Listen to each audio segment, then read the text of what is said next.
The National Museum of Computing houses the world's largest collection of working historic computers and World War II code-breaking machines. Colossus, The Bomb, Heath Robinson, EDSAC and the Witch, large systems from the 1960s onwards, and the micros of more recent times. They're housed in the original wartime home of Colossus on Bletchley Park. We need to restore the roof that protects these historic machines, and we're asking for your help to raise funds through our crowdfunder.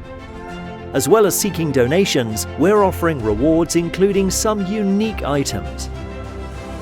Framed computing journals. Build your own calculator kit.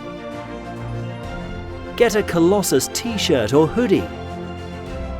Become a museum supporter with an annual membership. Buy the Turing pen. Own limited edition artwork of Alan Turing.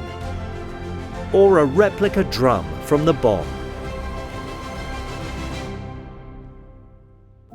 Help us in our 2023 crowdfunder and let's protect these historic machines and help inspire future generations. Thank you for your support.